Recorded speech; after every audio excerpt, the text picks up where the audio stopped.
Hi ಎಲ್ರಿಗೂ ನಮಸ್ಕಾರ. ನೀವು ನೋಡ್ತಾ ಇದ್ದೀರಾ ನಮ್ಮ KFI. ನಾನು ಆಂಕರ್ ರಂಗನಾಥ್ ಗೌಡ. ರೈಡ್ ಚಿತ್ರದ ನಿರ್ದೇಶಕರು ಮತ್ತು ನಿರ್ಮಾಪಕರು ನಮ್ಮ ಜೊತೆಗಿದ್ದಾರೆ. ಇವಾಗ ಅವ್ರನ್ನ ವೆಲ್ಕಮ್ ಮಾಡೋಂಥ ಸಮಯ. ಸೊ ಮೊದಲನೇದಾಗಿ ಕೇಬಲ್ ರಾಮಕೃಷ್ಣಪ್ಪ ಅವರು ನಮ್ಮ ಜೊತೆಗಿದ್ದಾರೆ. ಅವ್ರನ್ನ ವೆಲ್ಕಮ್ ಮಾಡೋಣ. ಸರ್ ನಮಸ್ಕಾರ. ನಮಸ್ತೆ. ರಾಮವಳ್ಳಿ ರಾಮಕೃಷ್ಣಪ್ಪ ಅವರು ಹಂಗೇನೆ ಕರೆಯಲ್ಪಡ್ತೀರಾ ನೀವು. ಸೊ ಚಿತ್ರದ ನಿರ್ಮಾಪಕರು, ಹಾಗೇನೆ ಚಿತ್ರದ ಡೈರೆಕ್ಟರ್ ಭಾನುತೇಜ್ ಅವರು ನಮ್ಮ ಜೊತೆಗಿದ್ದಾರೆ. ಸರ್ ನಮಸ್ಕಾರ. ನಮ್ಮ KFIಗೆ ಸ್ವಾಗತ. ರೈಡ್ ಅಂತ ಹೇಳಿದ ತಕ್ಷಣನೇ ತುಂಬಾ ಜನ ಇನ್ನೊಂದು ರೈಡ್ಗೆ ಕನೆಕ್ಟ್ ಅಂದ್ರೆ ಕನ್ನಡದಲ್ಲಿ ಆಲ್ರೆಡಿ ರೈಡರ್ ಅಂತ ಬಂದಿದೆಯಲ್ಲ, ಇವಾಗ ಕನ್ಫ್ಯೂಸ್ ಆಗ್ತಾರೆ. ಬಟ್ ರೈಡ್ ಅಂತ ಹೇಳಿನೇ ಯಾಕೆ ಈ ಒಂದು ಮೂವಿಗೆ ಶೀರ್ಷಿಕೆನ ರೆಡಿ ಮಾಡ್ಕೊಂಡ್ರಿ, ಅಥವಾ ಯಾಕೆ ಇದನ್ನೇ ಫಿಕ್ಸ್ ಮಾಡಬೇಕು ಅಂತ ಅನ್ಕೊಂಡ್ರಿ? ಇದು ಆಕ್ಚುಲಿ ರೈಡ್ಗೆ ಆಪ್ಟ್ ಆಗಿರೋಂಥ ಕತೆ. ಓಕೆ. ಜರ್ನಿ, ಇಡೀ ಮೂವಿನ ಜರ್ನಿ ಹೋಗುತ್ತೆ. ಆಲ್ಮೋಸ್ಟ್ ಇವಾಗ ಜರ್ನಿ ಅನ್ನೋದು ಇವಾಗಲ್ಲ, ಟ್ರೆಕ್ಕಿಂಗ್ ಹೋಗೋದು ಇದೆಲ್ಲ ಒಂದು ಪ್ಯಾಷನ್ ಆಗ್ಬಿಟ್ಟಿದೆ. ಸೊ ಅದೇ ತರ ಒಂದು ರೈಡ್ಗೆ ಹೊರಟ ಒಂದು ಪ್ರೇಮಿಗಳು ಯಾವ್ದು ರೀತಿ ಇಕ್ಕಟ್ಟಲ್ಲಿ ಸಿಕ್ಕಾಕೊಂತಾರೆ, ಏನ್ ನಡೆಯುತ್ತೆ ಅನ್ನೋದೇ ಒಂದು beautiful love story. On screen ಅಲ್ಲಿ ನೀವು ಡಿ ಅಜಯ್ ನೋಡಿದ್ರ, ಆ ತರ ಒಂದು ಫೀಲ್ ಕೊಡುತ್ತೆ. ಓಕೆ. ಹಾಗೆ ಸರ್, ತುಂಬಾ ಜನ ಮಾತಾಡ್ಕೊಂತ ಇರ್ಬೇಕಾದ್ರೆ ಟ್ರೈಲರ್ ಎಲ್ಲ ನೋಡಿದಾಗ ಉಶ್ ಫಿಲಮ್ ಒಂದ್ ಸ್ವಲ್ಪ ನೆನಪಾಗತ್ತೆ. ಉಶ್ ಫಿಲಮ್ 2 ತರ ಇರ್ಬೋದಾ ಇದು ಅಂತ ಅನ್ಕೊಂತಾರೆ ಸರ್. ನಿಮಗೆ ಫಿಲಮ್ನ ಔಟ್ಪುಟ್ ಮತ್ತೆ ಪೂರ್ತಿ ಫಿಲಮ್ನ ನೋಡಿದ್ದಾದ್ಮೇಲೆ ಏನಂತ ಅನ್ಸಿರ್ಬೋದು? ಚೆನ್ನಾಗಿದೆ ಅನಿಸ್ತದೆ. ಓಕೆ. ಅಂದ್ರೆ ಹಾರರ್ ಫ್ಲೇವರ್ ಇರೋದ್ರಿಂದ ಉಶ್ 2ಗೆ ರಿಲೇಟ್ ಮಾಡ್ಕೊಂತ ಇದಾರ ಹೇಗೆ ಅಂತ ಸರ್ ನಿಮಗೆ ಕೇಳೋದಾದ್ರೆ? ಆಕ್ಚುಲಿ ಇದು ಇಶ್ ಮೂವಿ ತರ ಏನ್ ಫೀಲ್ ಕೊಟ್ಟಿತ್ತಲ್ಲ ನಿಮ್ಗೆ, ಸಸ್ಪೆನ್ಸ್ ಮನೆಯವರು ಬಂದು ಹಿಡಿಯೋಕ್ಕಾಗಲ್ಲ, ದೆವ್ವ ಇದೆಯಾ ಇಲ್ವಾ, ಮಾಸ್ಕ್ ಬತ್ತಿದ್ರೇನೆ ಭಯ ಆಗ್ತಿತ್ತು. ಹೌದು, ಮುಚ್ಚೋಗ್ಬಿಡ್ತಿದ್ದೆ ಆ ರೇಂಜ್ಗೆ ಇತ್ತು. ಇದ್ರಲ್ಲೂ ಅದೇ ತರ ಒಂದು ಮಾಸ್ಕ್, ಆ ಮಾಸ್ಕ್ ಡಿಸೈನ್ ನನ್ನ ಅದೃಷ್ಟಕ್ಕೆ ಸಿಕ್ತು. ಓಕೆ. ತುಂಬಾ ಹುಡುಕಾಡ್ಬಿಟ್ಟೆ ನಾನು ಅದನ್ನ ಡಿಸೈನ್ ಮಾಡ್ಸೋಣ ಅಂದ್ರೆ ಹೊರಟಲ್ಲಿ ಟೈಮ್ ಆಗ್ಬಿಡುತ್ತೆ, ಲಿಮಿಟ್ ಟೈಮ್ಸ್ ಇರುತ್ತೆ. ಆ ಲಿಮಿಟ್ ಟೈಮ್ಸ್ ಅಲ್ಲಿ ನಾನು ಶೂಟ್ ಮುಗಿಸ್ಕೋಬೇಕು. ತುಂಬಾ ಓಡಾಡ್ಬಿಟ್ಟೆ ನಾನು.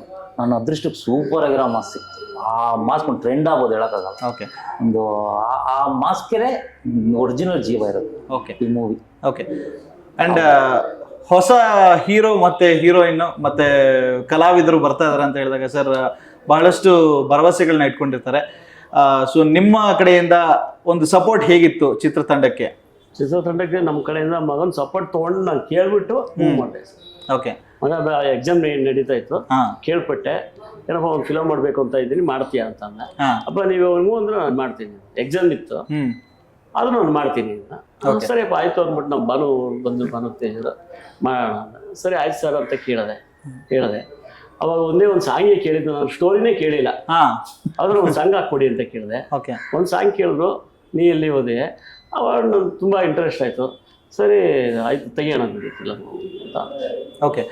ಅಂಡ್ ಮಗನನ್ನ ದೊಡ್ಡ ಪರದೆ ಮೇಲೆ ನೋಡ್ಬೇಕಾದಾಗ ಆ ಒಂದು ಖುಷಿ ಸಂತೋಷ ಹೇಗಿತ್ತು? ಫಸ್ಟ್ನೇ ಸತಿ ಫಸ್ಟ್ ಫಿಲಮ್, ಅದನ್ನ ಮರೆಯೋಕೆ ಆಗಲ್ಲ ಜೀವನದಲ್ಲಿ. ಹೌದು. ಸೊ ತುಂಬಾ ಜನ ಮೂವಿ ಕತೆ ಏನಿರುತ್ತೆ, ಹೇಗಿರ್ಬೋದು ಅಂತ ಆ ಒಂದು ಟೈಟಲ್ ಕೇಳಿದಾದ್ಮೇಲೆ ಅನ್ಕೊಂತ ಇರ್ತಾರೆ. ಒನ್ ಲೈನರ್ ಅಲ್ಲಿ ಕತೆನ ಹೇಳ್ತೀರಾ ಅಂತ ಹೇಳಿದ್ರೆ ಸರ್? ಒನ್ ಲೈನರ್ ಹೇಳೋದಾದ್ರೆ ಸರ್, ಪ್ರೇಮಿಗಳು, ಒಂದು ಹುಡುಗಿ, ಒಂದು ಇನ್ನೋಸೆನ್ಸ್ ಹುಡುಗಿ. ಒಂದು ಇನ್ನೋಸೆನ್ಸ್ ಹುಡುಗಿ ಇದ್ರೆ ಅವ್ರನ್ನ ಪಟಾಯಿಸ್ಕೊಳ್ಳೋಕೆ ಎಷ್ಟು ಜನ ಇರ್ತಾರೆ. ಅದು ರಿಯಲ್ ಕೆಲವೊಂದು ಅವು ಇರ್ತವೆ, ಎಕ್ಸೆಟ್ರಾ. ಸೊ ಒಂದು ಇನ್ನೋಸೆನ್ಸ್ ಹುಡುಗಿ, ಒಂದು ಅನಾಥೆ ಹುಡುಗಿ ಅಂತಂದ್ರೆ, ಅಬಲೆ ಅಂತ ಅಂದಾಗ ಸಮಾಜ ಅದನ್ನ ಅವ್ರನ್ನ ಅದು ಯುಟಿಲೈಸೇಷನ್ ಮಾಡ್ಕೊಳಕ್ ನೋಡ್ತಾರೆ. ಸೊ ಆ ಥರ ಒಂದು ಇದರಲ್ಲಿ ಕಾಪಾಡಕ್ಕೆ ಬರೋದೇ ಹೀರೋ. ಇದೊಂದು ರೀತಿ ಸ್ವಲ್ಪ ನಿಮಗೆ ರಾಮಾಯಣಕ್ಕೂ ಟಚ್ ಆಗುತ್ತೆ.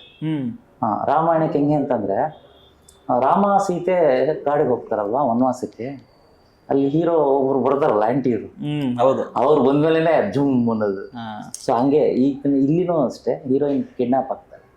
ಕಿಡ್ನಾಪ್ ಆದಾಗ ಹೆಂಗೆ ಅವನು ರಾವಣನಿಂದ ಸೀತೆನ ಕರ್ಕೊಂಡ್ ಬರ್ತಾರೆ, ಅದ್ರ ಜೊತೆಗೆ ರಾಕ್ಷಸರುಗಳು ಬೇರೆ, ಇವನ್ನೆಲ್ಲ ಬೇಯಿಸದೆ ಒಂದು ದುಡ್ಡು ಇದು. ರಾಮಾಯಣಕ್ಕೆ ಸ್ವಲ್ಪ ಇದು ರಿಲೇಟೆಡ್ ಕೊಡುತ್ತೆ. ಬಟ್ ಇದೇನೋ ನನಗೆ ಒಂಥರ ಕನ್ಫ್ಯೂಷನ್ ಆಗ್ತಾ ಇದೆ. ಈ ಕಥೆ ಇಷ್ಟರನೂ ಹೋಗುತ್ತೆ, ಇಷ್ಟರ ಒಂಥರ ಫೀಲ್ ಸಿಗುತ್ತೆ ಜನಕ್ಕೆ. ಒಂದು ಆಪ್ತ ಮಿತ್ರ ನೋಡಿದ್ರ, ಆ ತರನೂ ಸಿಗುತ್ತೆ, ರಿಸರ್ಚಿಂಗ್ ತರ. ಒಂದ್ ಕಡೆ ಲವ್, ಒಂದು ರೊಮ್ಯಾಂಟಿಕ್ ಲವ್ ಜರ್ನಿನೂ ಇರುತ್ತೆ. ಇದನ್ನು ಒಂದು ಆಡಿಯನ್ಸೇ ಹೇಳ್ಬೇಕು ಸರ್, ಇದು ಫೈನಲ್ ರಿಯಾಕ್ಷನ್ಸ್ ಅವ್ರದ್ದೇನೆ. ಬಟ್ 100% ನನಗೆ ಹೋಪ್ ಇದೆ ಈ ತರ ಕಂಟೆಂಟ್. ನಾನೇ ನಾನು cinema audience, actually before director. ನಾನು ಆಡಿಯನ್ಸ್ ಆಗಿ ನಾನು ಎಷ್ಟೋ ಸಾವಿರ ಸಿನಿಮಾ ನೋಡ್ಬಿಟ್ಟಿದ್ದೀನಿ ಬಿಡಿ. Darshan sir cinema, Vishnu fan, ನಾನು ವಿಷ್ಣು ಸರ್ ಫ್ಯಾನು. ಅವರು ಫಿಲ್ಮ್ ಅಂದ್ರೆ ಒಂದಿನ ಮುಂಚೆನೇ ಹೋಗಿ ಟಿಕೆಟ್ ಸಿಗುತ್ತಾ ಅಂತ ನೋಡ್ತಿದ್ದೆ. ಸೊ ಆ ಥರದಿಂದ ಸಿನಿಮಾಗಳು ನೋಡಿರೋದು ನಾನು. ಇಂಥ ಟೈಮ್ಗಳಲ್ಲಿ ಈ ಥರ ಸಿನಿಮಾ ಫೀಲ್ ನಂಗೆ ಸಿಗಲಿಲ್ಲ. ಆ್ಯಕ್ಚುಲಿ ನನಗೆ ಒಂದು ವೆರೈಟಿ ಕತೆ ಹೇಳ್ಬೇಕು ಅಂತಾನೆ ಆಸೆ ಯಾವಾಗಲೂ. ಅದನ್ನ ಮಾಡೋದು ತುಂಬಾ ಕಷ್ಟ ಇದೆ, ಲಾಟ್ ಆಫ್ ಟೈಮ್ಸ್ ತಗೊಳ್ತಾರೆ ರೈಟಿಂಗ್ ವರ್ಕ್. ಆಮೇಲೆ ಅದನ್ನ ನನ್ಗೇನೋ ಒಂದು ಥ್ರೆಡ್ ಸಿಕ್ಬಿಟ್ರೆ, ಆ ದೇವ್ರು ಕೊಟ್ಟಿರೋ ವರ ಏನಂದ್ರೆ ಒಂದು ಥ್ರೆಡ್ ಸಿಕ್ಕರೆ ಎಳಿಸ್ತದೆ, ಸಖತ್ತಾಗಿ ಅನ್ಸುತ್ತೆ. ಅದು ಕ್ಲೈಮ್ಯಾಕ್ಸ್ ಮಾತ್ರ ಕಾಂಪ್ರಮೈಸ್ ಆಗಲ್ಲ. 1 ತಿಂಗಳಾಗಲಿ 2 ತಿಂಗಳಾಗಲಿ ಆ ಕ್ಲೈಮ್ಯಾಕ್ಸ್ ಥ್ರಿಲ್ ಕೊಟ್ರೆ ನಾನು ಕ್ಲೈಮ್ಯಾಕ್ಸ್ ಇಡೋದು, ಇಲ್ಲ ಹೇಳೋಕ್ಕಾಗಲ್ಲ. ನಾನು ಸಿನಿಮಾ ಮಾತ್ರ 100% ಶಾರ್ಟ್ ಹೇಳ್ತೀನಿ, ಕ್ಲೈಮ್ಯಾಕ್ಸು ಪ್ರತಿಯೊಬ್ಬರಿಗೂ ಜಲಕ್ ಅನ್ಸ್ತದೆ. ಓಕೆ. ಸೊ ತುಂಬ ಜನ ಮೂವಿನ ಬಹಳಷ್ಟು ಶ್ರದ್ಧೆಯಿಂದ ಮಾಡಿರ್ತಾರೆ, ಬಟ್ ಆದರೆ ಆ ಕ್ಲೈಮ್ಯಾಕ್ಸ್ನಲ್ಲೇ ಕಂಪ್ಲೀಟ್ ಮೂವಿ ನಿಂತಿರುತ್ತೆ. ಹೌದು. ಸೊ ನಿಮ್ಮ ಪ್ರಕಾರನೂ ಕೂಡ ಈ ಒಂದು ಮೂವಿ ಕ್ಲೈಮ್ಯಾಕ್ಸ್ ಮೇಲೆ ನಿಂತಿದೆ ಅಂತ ಹೇಳ್ಬೋದಾ? ಕ್ಲೈಮ್ಯಾಕ್ಸ್ ಇಡೀ ಸಿನಿಮಾನೇ ಎಂಟರ್ಟೈನ್ಮೆಂಟ್. ಓಕೆ. ಬಟ್ ಕ್ಲೈಮ್ಯಾಕ್ಸ್ ಎಲ್ರೂ ಎಕ್ಸ್ಪೆಕ್ಟೇಷನ್ ಜಾಸ್ತಿ ಇರುತ್ತೆ. ಸುಮಾರು ಎಷ್ಟು ನಿಮಿಷಗಳ ಕಾಲ ಈ ಒಂದು ಕ್ಲೈಮ್ಯಾಕ್ಸ್ ಇರ್ಬೋದು ಸರ್? ಆಕ್ಚುಲಿ ಕಾಂತಾರದಲ್ಲಿ ಏನು ಕ್ಲೈಮ್ಯಾಕ್ಸ್ ಫೈಟ್ಸ್ ಎಲ್ಲ ಇದೆಯಲ್ಲ, ಇದ್ರಲ್ಲೂ ಫೈಟ್ ಕ್ಲೈಮ್ಯಾಕ್ಸ್ ಅನ್ನೇ. ಓಕೆ. ಬಟ್ ಆ ಒಂದು ನಮ್ಮ ಮ್ಯೂಸಿಕ್ ಡೈರೆಕ್ಟರ್ ಕೊಟ್ಟಿರೋ ಆರ್ಭಟ, ಎಲ್ಲ ಲೈವ್ ಸ್ಟುಡಿಯೋ, ಲೈವ್ ಏನ್ ಡ್ರಮ್ಸ್ಗಳು ಸ್ಟುಡಿಯೋದಲ್ಲಿ ನೋಡ್ಬೇಕಿತ್ತು ನೀವು. ಅದು ಒಳ್ಳೆ ಲಂಡನ್ ಅಲ್ಲಿ, ನಮ್ದು ಇಂಡಿಯಾದಲ್ಲಿ ಲಂಡನ್ ತರಿಸ್ಬಿಟ್ಟಿದ್ದೀವಿ. ಆ ರೇಂಜ್ಗೆ ಹ್ಯೂಜ್ ಡ್ರಮ್ಸ್ ಗಳು ಹಾಕ್ಸಿ, ಇನ್ನ ತರಿಸಿ ಸರ್ ಸೆಲ್ಲೋ ಒಂದು ತರಿಸ್ಬೇಕಿತ್ತಲ್ವಾ ಸರ್, ಸೆಲ್ಲೋ ತರಿಸ್ಬೇಕಿತ್ತು. ತೋರಿಸ್ಬಿಟ್ಟಿದ್ರೆ ನಿಮ್ಗೆ ನೀವು ಒಂದು ಹಾಲಿವುಡ್ ಫೀಲೇ ಸಿಗುತ್ತೆ. ನೀವು ಅದನ್ನ ಫೀಲ್ ಮಾಡ್ತೀರ ಥಿಯೇಟರ್. ಯಾಕಂದ್ರೆ ನಿನ್ನೆ ನಾನು UFO ಕ್ಯೂಬ್ ಬಂದು ಯಪ್ಪ ಅಲ್ಲಿ ನೋಡ್ತಿದ್ರೆ ನನ್ಗೆ ನಾನ್ ಡೈರೆಕ್ಷನ್ ಮಾಡಿದೀನಿ ಅನ್ಸ್ಬಿಡ್ತು. ಆ ಫೀಲ್ ಸಿಕ್ಬಿಡುತ್ತೆ ನಮ್ಗೆ. ಓಕೆ. ಅಂಡ್ ಇಂಡಸ್ಟ್ರಿನಲ್ಲಿ ಹೊಸಬರು ಬಂದಾದ್ಮೇಲೆ ಅವರು ಅವರ ಒಂದು ಬೆಳವಣಿಗೆ ಏನಿರುತ್ತೆ ಅದು ತುಂಬಾ ಮುಖ್ಯ ಆಗುತ್ತೆ. ಇವಾಗ ಮೊದಲನೇ ಸಿನಿಮಾ ಮಾಡ್ಬಿಡ್ತಾರೆ, ಸುಮ್ಮನೆ ಆಗ್ಬಿಡ್ತಾರೆ. ಬಟ್ ಆದ್ರೆ ಹೊಸಬರಿಗೇನೆ ಯಾಕೆ ನೀವು ಮೊದಲನೇ ಸಿನಿಮಾ ಮಾಡ್ಬೇಕು ಅಂತ ಅನ್ಕೊಂಡ್ರಿ? ಯಾರು ಬೇರೆ ಹೀರೋಸ್ಗಳಿಗೂ ಕೂಡ ಮಾಡ್ಬೋದಾಗಿತ್ತು, ಬಟ್ ಆದ್ರೆ ಹೊಸಬರಿಗೆ ಸುದೀಪ್ ಸರ್ ಮಾಡ್ತೀನಿ ಅಂದ್ರೆ ಮಾಡ್ತೀನಿ, ದರ್ಶನ್ ಸರ್ ಮಾಡ್ತೀನಿ, ಅವೆಲ್ಲ ಬ್ಲೆಸ್ಡ್ ಅದು. ಹೌದು. ಬಟ್ ಅವ್ರನ್ನ ರೀಚ್ ಮಾಡೋಣ ನಾವೆಲ್ಲ ತುಂಬಾ ಕಷ್ಟ. ನಾವೇನ ಪ್ರೂವ್ ಮಾಡ್ಬೇಕು. ಯಾರೇ ಆಗ್ಲಿ, ಒಬ್ಬರು ಸ್ಟಾರು ಒಬ್ರು ಡೈರೆಕ್ಟರ್ ಅವಕಾಶ ಕೊಡ್ಬೇಕಂದ್ರೆ ಈಸ್ ಎಲಿಜಿಬಲ್ ಆಗಿರ್ಬೇಕು. ಯಾಕಂದ್ರೆ ಅವ್ರನ್ನ ಇಟ್ಕೊಂಡು ಹ್ಯಾಂಡಲ್ ಮಾಡೋ ಸಾಮರ್ಥ್ಯ ಇರ್ಬೇಕು. ಸೊ ಹಂಗಾಗಿ ಅವರೆಲ್ಲ ನಮ್ಮನ್ನ ಕರೆದು ಕೆಲಸ ಕೊಡ್ಬೇಕು ಅಂದಾಗ ನಮ್ಮ ವರ್ಕ್ ತೋರಿಸ್ಬೇಕು ಅನ್ಸ್ಕ್ರೀನ್. ಆ ವರ್ಕ್ ತೋರಿಸ್ದಾಗ್ಲೇನೆ ನಾವು ಅವ್ರ ಹತ್ರ ಹೋಗೋದಿಕ್ಕೂ ಒಂದು ಅರ್ಹತೆ ಇರುತ್ತೆ. ಸೊ ಅವ್ರಂತವ್ರು ಮಾಡಿದಾಗ ಜವಾಬ್ದಾರಿ ಜಾಸ್ತಿ. ಯಾಕಂದ್ರೆ ಹ್ಯೂಜ್ ಫ್ಯಾನ್ಸ್ ಅವ್ರಿಗೆ, ಒಬ್ರಿಬ್ರು ಅಲ್ಲ. ನಾವೇನು ಸಣ್ಣ ಪುಟ್ಟ ಮಾಡೋದ್ರೆ ಹೆಂಗೋ ಸ್ಯಾಟಿಸ್ಫ್ಯಾಕ್ಷನ್ ಮಾಡ್ತೀವೋ ಇಲ್ವೋ ಅಂತ ಅದೇ ಡೌಟು. ಬಟ್ ಹ್ಯೂಜ್ ಫ್ಯಾನ್ಸ್ನ ನಾವು ಸ್ಯಾಟಿಸ್ಫ್ಯಾಕ್ಷನ್ ಮಾಡೋದು ತುಂಬಾ ಕಷ್ಟ. ಸೊ ಹಂಗಾಗಿ ನಾನು ಹೊಸಬ್ರು ಇಟ್ಕೊಂಡು ಯಾಕಂದ್ರೆ ಇಂಡಸ್ಟ್ರಿ ಆಕ್ಚುಲಿ ನಾನು ಡೈರೆಕ್ಟರ್ ಅಸೋಸಿಯೇಷನ್ಲೇ ಡೈರೆಕ್ಷನ್ ಕೋರ್ಸ್ ಮಾಡಿರೋದು. ನಮಗೆ ಅಲ್ಲಿ ಗುರುಗಳು ಹೇಳಿದ್ರು, ನೀವೇನು ಹೀರೋ ಇಟ್ಕೊಂಡು ಕತೆ ಮಾಡ್ಬೇಡಿ, ಒಂದ್ ಕತೆ ಅಂತ ಮಾಡಿ, ಕತೆಗೆ ಜೀವ ತುಂಬೋ ಕ್ಯಾರೆಕ್ಟರ್ನ ಹುಡುಕಿ. ಇವಾಗ ಒಂದು ಕತೆ, ಒಂದು ಪಾತ್ರ ಬರೀತೀನಿ, ಆ ಪಾತ್ರ ದರ್ಶನ್ ಸರ್ ತರ ಸೂಟ್ ಆದ್ರೆ ದರ್ಶನ್ ಸರ್ನೇ ಇಟ್ಕೊಂಡು ಮಾಡಿ, ಕಷ್ಟ ಆಗ್ಲಿ ಪರವಾಗಿಲ್ಲ, ನಿಧಾನ ಆದ್ರೆ ಕಾಂಪ್ರಮೈಸ್ ಆಗ್ಬೇಕು, ಅವ್ರನ್ನ ಇಟ್ಕೊಂಡು ಕೆಲಸ ಮಾಡಿ. ಬಟ್ ನಾನು ಇಮ್ಯಾಜಿನೇಷನ್ ಬರಿಬೇಕಾದ್ರೆ ಆಕ್ಚುಲಿ ನಾನು ಯಾರಾದ್ರೂ ಈಗ ಡೈರೆಕ್ಟರ್ ಕತೆ ಬರಿಬೇಕಾದ್ರೆ ಯಾರಾದ್ರೂ ಹೀರೋ ಯಾರನ್ನ ಇಮ್ಯಾಜಿನ್ ಇಟ್ಕೊಳ್ಳೇಬೇಕು, ಇಲ್ಲಾಂದ್ರೆ ಬರೆಯಕ್ಕಾಗಲ್ಲ. ಆಕ್ಚುಲಿ ನಾನು ಇಮ್ಯಾಜ್ ಇಟ್ಕೊಂಡಿದ್ದು ದಿಗಂತ್ ಸರ್, ನಮ್ಮ ವೆಂಕಟೇಶ್ ಗೌಡ ರೋಲ್ಗೆ ದಿಗಂತ್ ಸರ್, ನಿತ್ಯ ಮೆನನ್ ಹೀರೋಯಿನ್ಗೆ, ಲೂಸ್ ಮಾದವರು ಆಂಟಿ ಹೀರೋಗೆ ಪ್ಲಾನ್ ಮಾಡಿದ್ದು. ಇದು ಆಮೇಲೆ ನನಗೆ ಇನ್ನು ಇಂಡಸ್ಟ್ರಿಲಿ ನಾವು ಹೆವಿ ಗುರ್ಸ್ಕೋಬೇಕು ಅಂದ್ರೆ ಹೊಸಬ್ನಿಟ್ಟಿಂದ ನೀವು ಒಳ್ಳೆ ಮೇಕಿಂಗ್ ಮಾಡ್ಬಿಟ್ರೆ ಅದಕ್ಕೆ ಇನ್ನೂ ಹೆವಿ ರೆಸ್ಪಾನ್ಸ್ ಇರುತ್ತೆ. ಏನಪ್ಪ ಹೊಸಬ್ರನ್ನ ಇಟ್ಕೊಂಡು ಏನು ಗೊತ್ತಿಲ್ಲರ ಆಕ್ಟಿಗೆ ಗೊತ್ತಿಲ್ಲರನ್ನ ಆಕ್ಟ್ ಮಾಡಿಸಿದಾಗ ನಮ್ಮ ಸಾಮರ್ಥ್ಯ ಎದ್ದು ಕಾಣಿಸುತ್ತೆ. ಸೊ ಆ ಒಂದು ಚಾಲೆಂಜ್ ನಾನು ಇಡೀ ಟೀಮೇ, ನಮ್ಮ ಅಣ್ಣ ಬೇಕಂದ್ರೆ ಸೋನಿ ನಿಗಮ್ ಸರ್ನೇ ಕರ್ಸಿರೋರು ಹಾಡ್ಸೋದಕ್ಕೆ, ಅದ್ರಲ್ಲೂ ಹೊಸಬ್ರಿಗೆ ಚಾನ್ಸ್ ಸಿಗ್ಲಿ, ಹೊಸಬ್ರನ್ನ ಇಟ್ಕೊಂಡು ಸಿನಿಮಾ ಮಾಡೋಣ ಅನ್ನೋ ಒಂದು ಚಾಲೆಂಜ್ ಇದೆ sir. Yes. And Ramakrishna sir, ನಿಮಗೆ ಕೇಳ್ಬೇಕು ಅಂದ್ರೆ ಇವಾಗ ರಾಮೋಹಳ್ಳಿಯಲ್ಲಿ ಬಹಳಷ್ಟು ಜನ ನಿಮ್ಮ ಮಗನ್ನ ದೊಡ್ಡ ಪರದೆ ಮೇಲೆ ನೋಡೋದಕ್ಕೆ ಕಾಯ್ತಾ ಇದ್ದಾರೆ. ಸೊ ಆ ಒಂದು ಸಂತೋಷ ಬಹಳಷ್ಟು ಜಾಸ್ತಿನೇ ಇರುತ್ತೆ. ಸೊ ಒಬ್ಬ ನಿರ್ಮಾಪಕರಲ್ದೇನೆ ಒಬ್ಬ ತಂದೆಯಾಗಿ ನಿಮಗೆ ಯಾವ ರೀತಿಯಾದಂಥ ಆಸೆಗಳಿದೆ? ಮಗನನ್ನ ನಿಮ್ಮ ಊರಿನ ಜನತೆಗೆ ಪರಿಚಯ ಮಾಡಿಸ್ತಾ ಇದ್ದೀನಿ ಅನ್ನೋ ಒಂದು ಖುಷಿ ಇರುತ್ತೆ ಅಲ್ವಾ, ಅದು ಎಷ್ಟಿದೆ, ಹೇಗಿದೆ ಸರ್? ಸರ್, ನನ್ನ ಅನಿಸಿಕೆ ಹೇಳಬೇಕು ಅಂದರೆ, ಮಗ ಒಬ್ಬ ಹೀರೋ ಆದಾಗ, ಒಂದು ಹೆಸರು ಮಾಡಿದಾಗ ಅವ್ರ ಕೈಯಲ್ಲಿ ಆಗುವಂಥ ಇವ್ರ ಕೈಯಲ್ಲಿ ಆಗುವಂಥ ಸಹಾಯ ಮಾಡೋಂಥ ಬುದ್ಧಿ ಕೊಡಿಸ್ಬೇಕು ಅಂತ ಭಾವನೆ ಇಟ್ಕೊಂಡಿದ್ದೀನಿ. ಅದು ಮಾಡ್ಸೋಣ ಅಂತ ನಮಗೆ.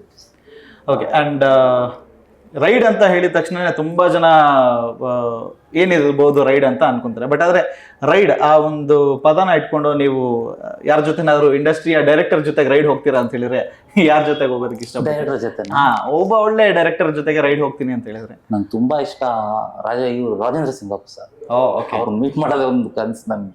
ಯಾಕಂದ್ರೆ ಅವ್ರಿಗೆ ಮುತ್ತಿನ ಹಾರ ಸಿನಿಮಾ ಅಂತ ಬಂಧನ, ಅವ್ರದ್ದು ಡೈರೆಕ್ಷನ್ ನೋಡಿ sir, what a changes. Yes Vishnuvardhan sir Sahasa Simha action ಹೀರೋನ ಗುಲಾಬಿ ಇಡ್ಸ್ಬಿಟ್ರು.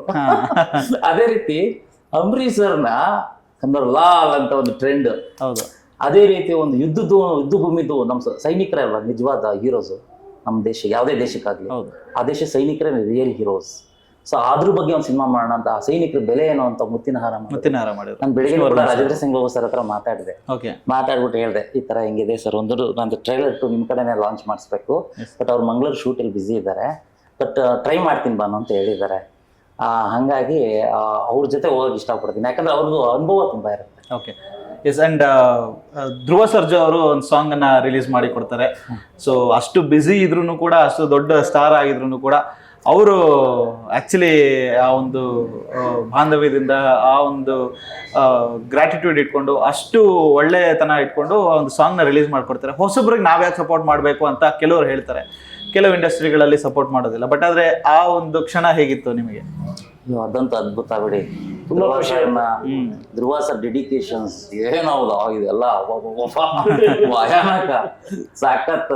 ಅವ್ರ ಡೆಡಿಕೇಶನ್ಗೆ ನಿಜವಾಗಿ ಮೆಚ್ಕೋಬೇಕು. ಸಣ್ಣ ಆಗು ಅಂದ್ರೆ ಆಗ್ತಾರೆ, ದಪ್ಪ ಆಗು ಅಂದ್ರೆ ಆಗ್ತಾರೆ. ನಾವ್ ಈಗ ಬರ್ಸ್ಕೊಂಡೆ ಕರ್ಸ್ಕಾಗಲ್ಲ ಅಂತಲ್ಲ, ಡೆಡಿಕೇಶನ್ಗೆ ಮೆಚ್ಕೋಬೇಕು ಸರ್. ಅದಕ್ಕೆ ಅವ್ರಿಗೆ ಹ್ಯೂಜ್ ಫ್ಯಾನ್ಸ್ ಇರೋದು. ಆಮೇಲೆ ಆ ವ್ಯಕ್ತಿತ್ವ, ಅದಕ್ಕಂತೂ ಬೆಲೆನೇ ಕಟ್ಟಕ್ಕಾಗಲ್ಲ ಬಿಡಿ. ಅಂತ ಪ್ಯಾನ್ ಇಂಡಿಯಾ ಸ್ಟಾರ್ ಅನ್ಕೊಳ್ಳಿ ಇವಾಗ.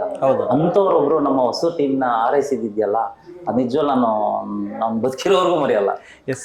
ಅಂಡ್ ಬಹಳ ಖುಷಿ ಆಯ್ತು ಸರ್. ಜನವರಿ 24ನೇ ತಾರೀಕು ಸೊ ಮಗನ್ನ ದೊಡ್ಡ ಪರದೆ ಮೇಲೆ ನೋಡುವಂತ ಸಮಯ. ಅಂಡ್ ನೀವು ಆಸ್ ಅ ಪ್ರೊಡ್ಯೂಸರ್ ಆಗಿ ನಮ್ಮ ಇಂಡಸ್ಟ್ರಿಗೆ ಕಾಲಿಡ್ತಾ ಇದ್ದೀರಾ, ಒಳ್ಳೇದಾಗ್ಲಿ. ಅಂಡ್ ಜನ ಹೇಗೆ ಸ್ವೀಕಾರ ಮಾಡ್ತಾರೆ ಅಂತ ನಿಮ್ಗೆ ಅನ್ಸುತ್ತೆ ಸರ್ ಜನವರಿ 24ಕ್ಕೆ? ಜನ ಇಷ್ಟಪಡ್ತಾರೆ ಅಂತ ಅನ್ಕೊಂಡಿದ್ದೀನಿ. ಓಕೆ, ಮಿಕ್ಕಿದೆಲ್ಲ ಭಗವದ್ ಇಚ್ಛೆ, ಕಾಲಿಟ್ಟಿದ್ದೀವಿ.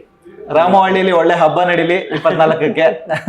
ಅಂಡ್ ಒಳ್ಳೆ ಅಪರ್ಚುನಿಟೀಸ್ಗಳು ಸಿಗ್ಲಿ ಸರ್, ದೊಡ್ಡ ದೊಡ್ಡ ಹೀರೋಗಳಿಗೂ ಕೂಡ ಪ್ರೊಡ್ಯೂಸ್ ಮಾಡುವಂತ ಒಂದು ಅವಕಾಶ ಸಿಗ್ಲಿ ಅಂತ ಕೇಳ್ಕೊಂತೀವಿ ಸರ್. ನಿಮ್ಗೂ ಅಷ್ಟೇ ಜನವರಿ 24ಕ್ಕೆ ರೈಡ್ ಸಿನಿಮಾನ ಯಾಕೆ ನೋಡ್ಬೇಕು ಅಂದ್ರೆ ಏನಂತ ಹೇಳ್ತೀರಾ ಸರ್?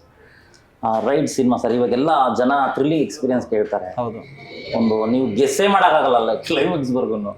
ಆ ತರ ಒಂದು ಹಿಡನ್ ಥ್ರಿಲ್ಲಿಂಗ್ಸ್. ನೀವು ಯಾರು ಏನು ಇವ್ನ ಅವನ ಎಂತ ಕ್ಲೆವರ್ ಮೈಂಡೆಡ್ ಬುದ್ಧಿಜೀವಿ ಅಂತಾರಲ್ಲ, ಅವ್ರು ಬಂದ್ರು ಕೂಡ ಕ್ಲೈಮ್ಯಾಕ್ಸ್ ಹಿಡಿಯಕ್ಕಾಗಲ್ಲ ಅಂತ ಒಂದು ಕತೆ. ಆ ಥ್ರಿಲ್ಲಿಂಗ್ ಎಕ್ಸ್ಪೀರಿಯನ್ಸ್ಗೆ ಬನ್ನಿ. Plus beautiful songs, beautiful RR re recording. ಅದನ್ನ ನೀವು ಕೇಳಿದ್ರೆ ನಿಮ್ಮ ಮೈಂಡ್ ಅಲ್ಲಿ ಯಾರು ನೋಡ್ತಾರಲ್ಲ ಸಿನಿಮಾ 15 ದಿವಸ ಅದನ್ನು ಗುನುಗ್ತದೆ. ಒಂದೊಂದು RR ಕೂಡ ರೀ ರೆಕಾರ್ಡಿಂಗ್ ಕೂಡ ಗುನುಗುತ್ತೆ. ಆಕ್ಚುಲಿ UFL ಮುಗಿಸ್ಕೊಂಡು ನಾವು ಎಡಿಟರ್ ಗೊತ್ತಿಲ್ಲದಾಗೆ ಆ ರೀ ರೆಕಾರ್ಡಿಂಗ್ ನ ಗುನುಗ್ತಿದ್ರು. ಅವ್ರು ಆಕ್ಚುಲಿ ಸ್ಟ್ರಕ್ ಆಗ್ಬಿಟ್ಟಿದ್ರು. ಅವರು ಎಡಿಟರ್ ಎ ಸಿನಿಮಾಯಿಂದ ಕಟ್ ಮಾಡಿದ್ದಾರೆ. ಎ ಸಿನಿಮಾ ಇಂದನೂ ಅವರು ಅಸಿಸ್ಟೆಂಟ್ ಆಗಿ ಕಟ್ ಮಾಡಿದ್ದಾರೆ, ನೆಗೆಟಿವ್ಸ್ ಇಂದನು. ಅವ್ರನ್ನ ಸ್ಯಾಟಿಸ್ಫ್ಯಾಕ್ಷನ್ ಮಾಡೋದೇ ತುಂಬಾ ಕಷ್ಟ.